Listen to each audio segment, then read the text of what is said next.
You're listening to a Frequency Podcast Network production.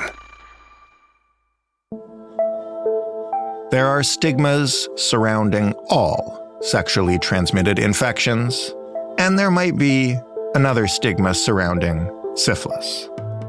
For one, it sounds old. It sounds like a disease from the 1890s, before we knew more about hygiene and public health and infection transmission, and before we had penicillin. It sounds like a disease of the past, and part of that is because it almost was. By the end of the past century, in the early 2000s, levels of syphilis were at an all-time low in this country. It was pretty rare. For most people, it was just about gone. Not so much anymore. Canada's top doctor is warning people about the sharp increase in syphilis cases across the country. The main message is for people to test and take measures to prevent serious symptoms. What happened? How do you go from a well-known, very treatable disease being nearly non-existent to a 15-fold increase over just a few years? Do we all need a remedial sex ed course? Or something else going on here?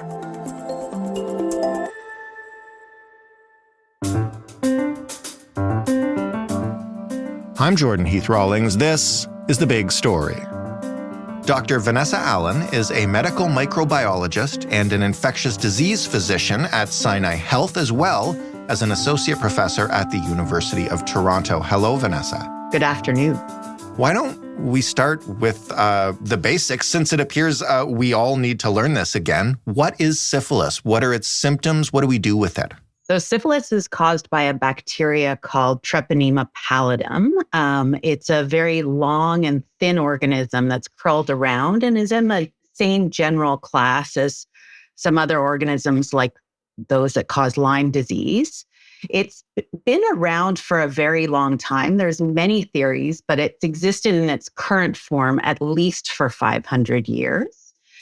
We stage it in what we call primary, secondary, and tertiary. And what that means is that early on after infection, if a person develops any symptoms, it's called primary. And it's usually what we call a chancre or a skin finding, usually not painful, but where the skin is raised and it looks like a sore, essentially. And it's usually in the site of exposure, usually in the genital area.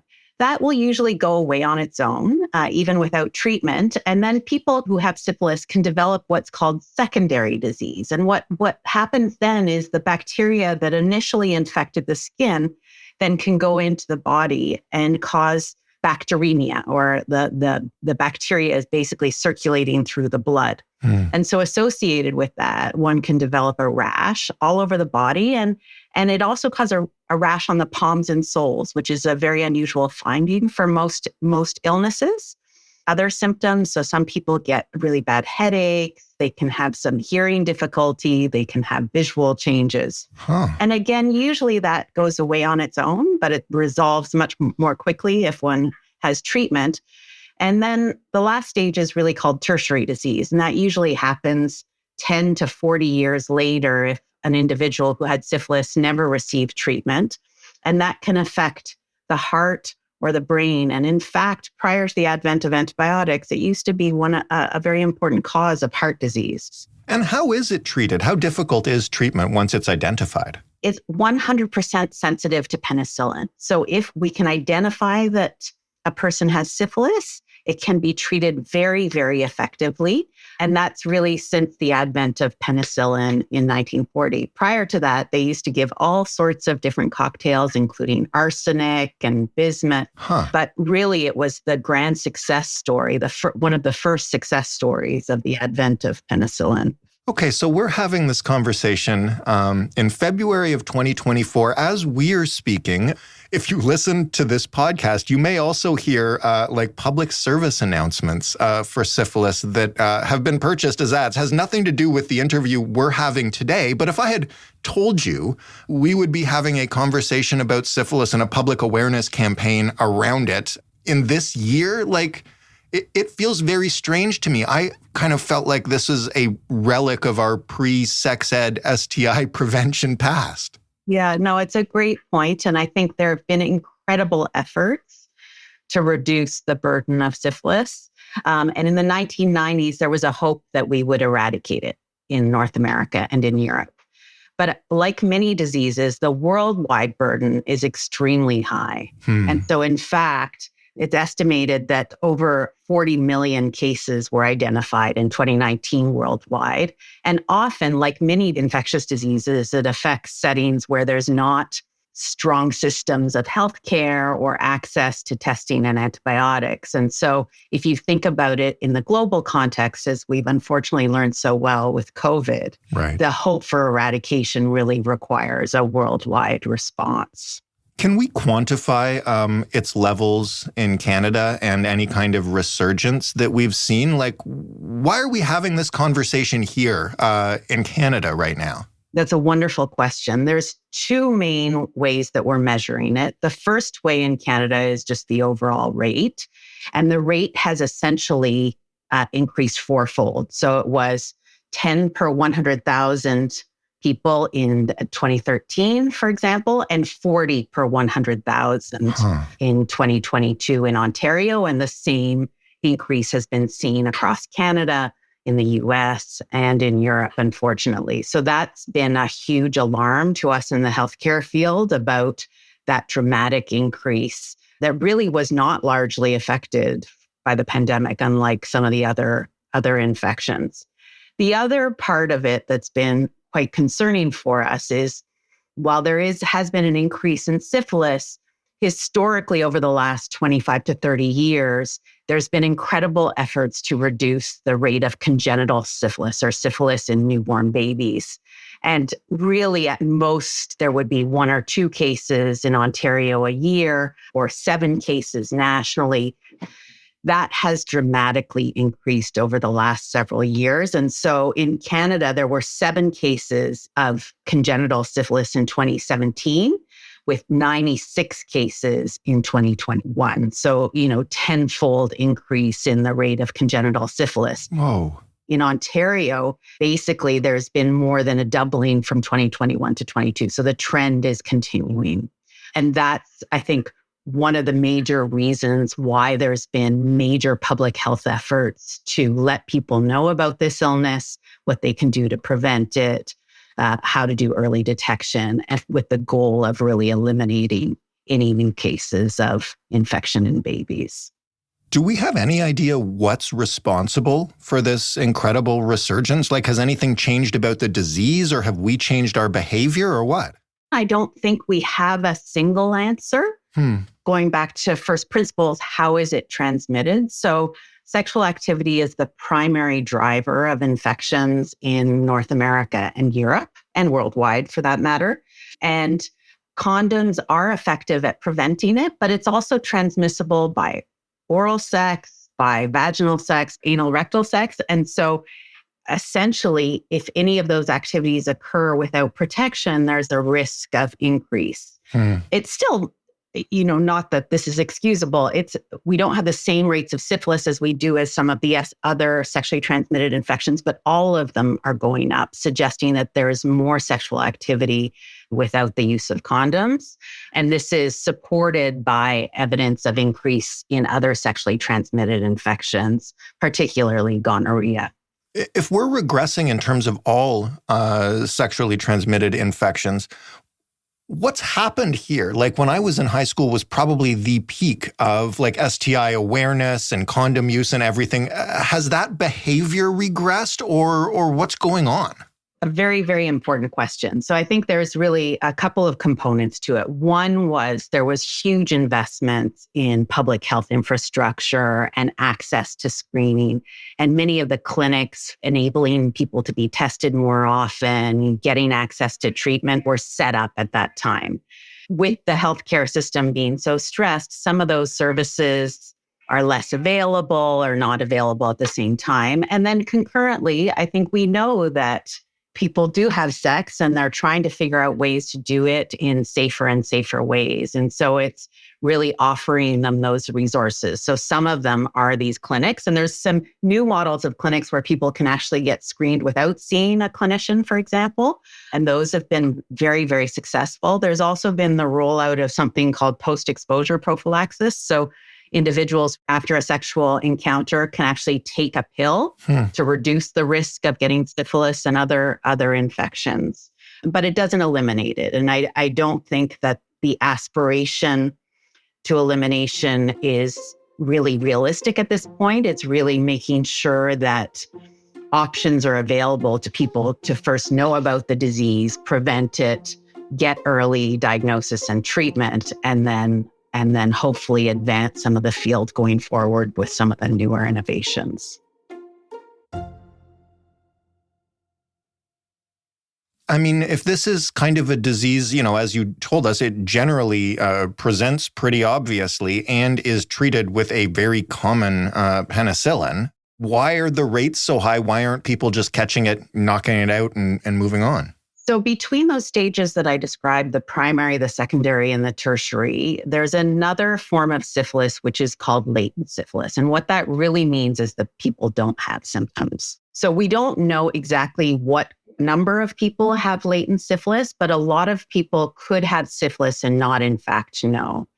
So part of the prevention pathway is really, one, to use condoms when you can, or reduce multiple partners where possible for high-risk exposures. But if not, to have regular screening. And so it's a simple blood test that's performed to be able to detect syphilis, even in the absence of symptoms. But one has to be able to have access to a clinical setting where that blood test can be performed and then the results can be. And that's one of the biggest problems internationally, is that, a lot of people in lower income settings don't necessarily have access to this testing, particularly during pregnancy. And that's been a huge mobilization effort from the WHO and other large international organizations. What's the danger when a mother passes this on to the newborn? What can happen to the baby? So it depends when the mother is infected, whether it's early on or later on in the pregnancy. But if it's before the pregnancy or early on in the pregnancy, the biggest risks are that it predisposes the pregnancy to either a stillbirth, neonatal death, or premature birth. And if it's a highly active infection at the time of pregnancy, the risks of those occurring become quite high and obviously is very devastating. If the baby is born with syphilis, the impact of that are also very, very dramatic. And so there can be changes in vision, or impairments in vision, impairments in hearing, neurological impacts. There can be bone changes and multiple other changes. Not all babies born with syphilis have these symptoms, but if they do have them, the impact on their growth and development is unacceptable. How do we test for it in mothers? And if we do, and we can, screen pretty routinely, how is it slipping through to see these increases that you're discussing? So there's very robust programs in Canada for prenatal screening. So any pregnant woman in their first trimester or second trimester who goes for prenatal healthcare is screened for a syphilis test as per routine. The results take anywhere between 2 days to a week to come back, and the treatment is very widely available. The concern is that not everyone right now is necessarily getting access to that prenatal care because of the stresses on the healthcare system in Canada. And there are some individuals who get infected later on in pregnancy. So those are the two biggest gaps in being able to detect it early. And that's in the wealthier context of North America. That prenatal testing, as I mentioned before, doesn't exist in many other international settings.